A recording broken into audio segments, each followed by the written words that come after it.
आज के अपने इस वीडियो में हम जो पिछली वीडियो में टॉपिक लिया था उस पर पादपों में जनन से संबंधित कुछ प्रश्नों के बारे में चर्चा कर रहे थे जो अधिकांशतः कॉम्पिटिटिव एग्जाम में पूछे जाते हैं। हमने 10 प्रश्नों के बारे में चर्चा की थी। आज उसी के आगे हम बढ़ते हैं 11वें नंबर के प्रश्न से। तो देखेंगे कि हमारा अगला प्रश्न है 11 नंबर पे। इसमें पूछा गया है सबसे पहले कि मक्का के एक बीज पत्र को क्या कहा जाता है। मक्का के एक बीज पत्र को क्या कहते हैं। सामान्य तौर पे मक्के में जो मक्के का जो दाना होता है उसमें जो इस प्रकार की संरचना होती है, ये संरचना थी, ये जो संरचना थी ये बीज पत्र कहलाते थे। इसको हमने क्या कहा था, स्कूटेलम कहा था, स्कूटेलम। तो मक्का के एक बीज पत्र को क्या कहते हैं हम, स्कूटेलम कहते हैं। सामान्य तौर पे क्या कहते हैं, स्कूटेलम।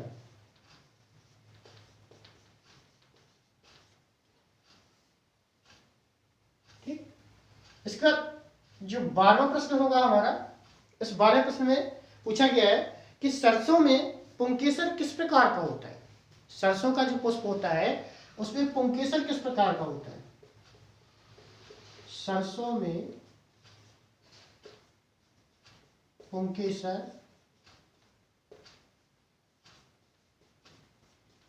किस प्रकार का होता है। अब पुंकेसर की बात करते हैं तो पुंकेसर कहलाते हैं इस प्रकार की, ये पुंकेसर है।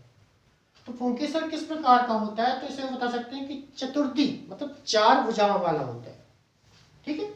तो समान तौर पे कैसा होता है, चतुर्थी होता है, अर्थात पुंकेसर 4 भुजाओं वाला होता है। 13वां प्रश्न है हमारा कि आवृतबीजी पौधों में नरजननांग किसे कहते हैं। आवृतबीजी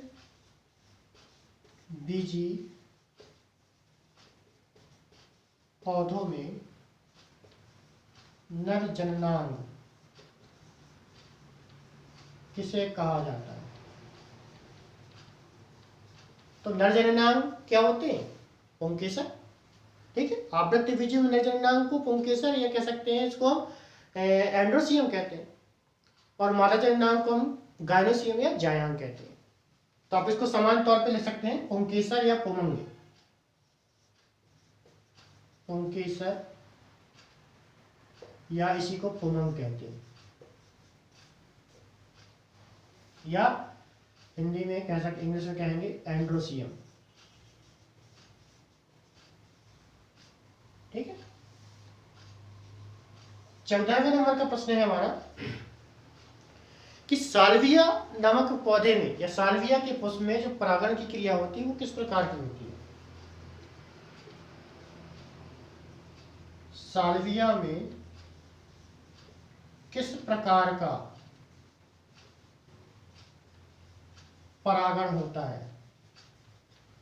तो साल्विया में जो परागण होता है वो कैसा होता है, साल्विया का जो पुष्प होता है वो एक प्रकार से बंद प्रकार से होता है।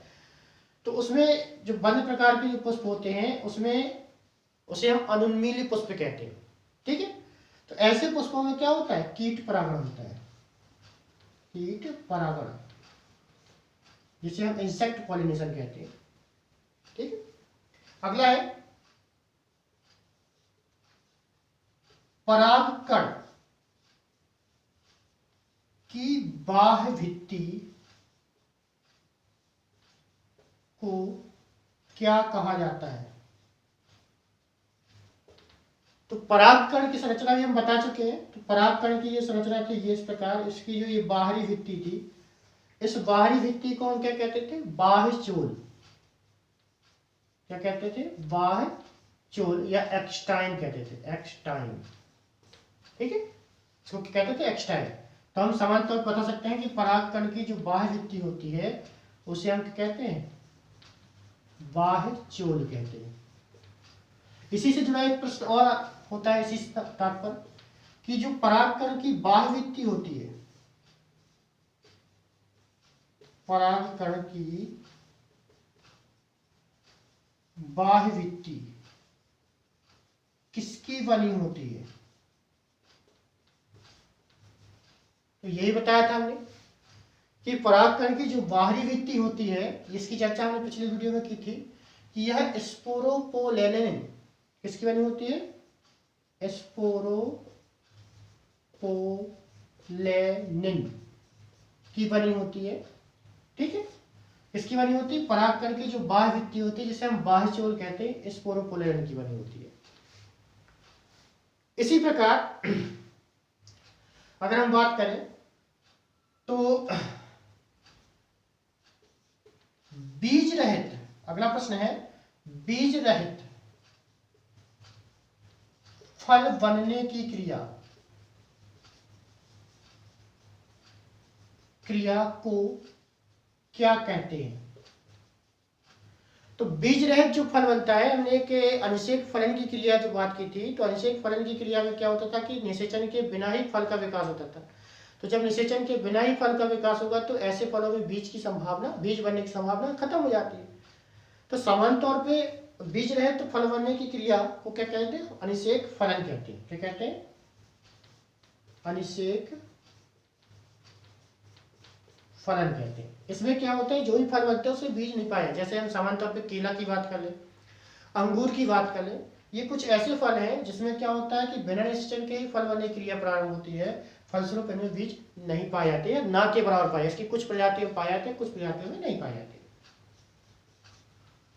प्रश्न क्रमांक 18 है कि वे पौधे जो अपने जीवन काल में अनेक बार पुष्प उत्पन्न करते हैं, वे पादप जो अपने जीवन काल में अनेक बार पुष्प उत्पन्न करते हैं। तो ऐसे पादपों को क्या कहते हैं? जो अनेक बार, एक बार, दो बार, तीन बार, चार बार, अनेक बार पुष्प उत्पन्न करें तो उसे क्या कहेंगे? बहुवर्षीय। बहुवर्षीय पादप, सिंपल सी, 1 साल करेंगे, 2 साल करेंगे, 3 साल करेंगे। 19वें प्रश्न पे जाते हैं कि जब बाह्य दल और दल में, जो पुष्प के बाह्य दल और दल होते हैं, बाह्य दल से तात्पर्य हरे रंग की पत्तियां, और दूसरा होता है ये रंगीन पत्तियां। तो इन दोनों में बाह्य दल, ये बाह्य दल और ये दल, इन दोनों में कोई अंतर नहीं होता, तो ऐसी स्थिति को हम क्या कहते हैं? क्वेश्चन है आपका, जब बाह्य दल एवं दल में अंतर नहीं होता है तो उसे क्या कहते हैं? तो आप बताएंगे, ऐसी स्थिति जब बाह्य दल एवं दल में किसी प्रकार का कोई अंतर ना हो, दोनों एक जैसे होते हैं, तो उसे हम क्या कहते हैं? दलाभ कहते हैं। क्या कहते हैं? दलाभ कहा जाता है। अगला अधिकांशतः पूछा जाता है, 20वां और लास्ट प्रश्न है कि पुष्प के 4 चक्रों के नाम लिखिए। पुष्प के 4 चक्रों के नाम लिखिए। तो पुष्प में जो 4 चक्र पाए जाते हैं वो कौन कौन से हैं? सबसे बाहर का चक्र, फिर मध्य का चक्र, फिर मध्य का चक्र, और फिर सबसे बीच का चक्र। तो जो 4 चक्र पाए जाते हैं वो क्रम से होते हैं। सबसे बाहर का चक्र जो होता है वो बाह्य दल कहलाता है।